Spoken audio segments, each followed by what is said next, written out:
bergan sharhida esa zamonni, vaqtni qisqarishidan maqsad uzoq masofaga uzoq vaqt talab qilinmay qo'yadi. Ya'ni hajga borib kelgan 6 oy vaqt ketgan bo'lsa, avval piyoda yoki otda. Hozir ma'lum bir haftalar ichida borib kelinyapti. Yoki bir xabarni boshqa bir mamlakatga yetkazishlikka 10 kun vaqt ketsa, hozir bir necha sekund o'zi yetyapti.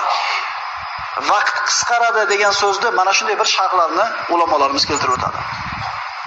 Oxir zamonda alomatlaridan fitnalar ko'payadi, harj ko'payadi. Harj bu qotillik. Mana kechagi suhbatimizda bu narsa haqida to'liq aytib bergan bo'ldik. Oxir zamonda alomatlaridan Rasululloh sollallohu alayhi vasallam aytadilar, bu sahih hadislar. Oralaringizda mol dunyo ko'payadi. Mol egasi uning sadaqasini qabul qiladigan kishini izlab g'am chekadi.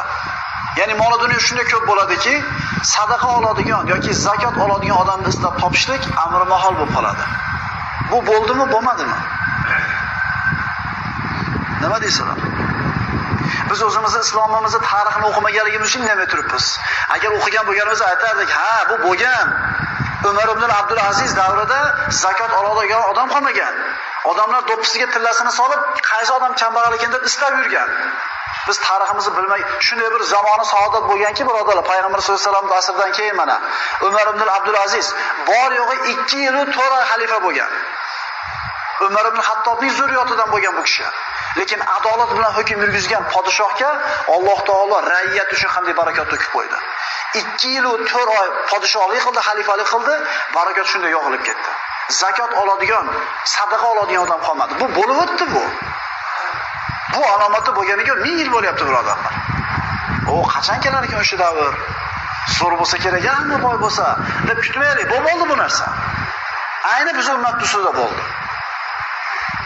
Nabiy sollallohu alayhi vasallamdan boshqa hadislarda keladi, bir kishi boshqa kishining oldiga borib sadaqasini bersa, u agar kecha kelganingizda qabul qilar edim, bugungi ehtiyojim yo'q deb javob beradi deydi. Bu aynan shu Umar ibn Abdulaziz zamonlarida bo'lgan ishlar.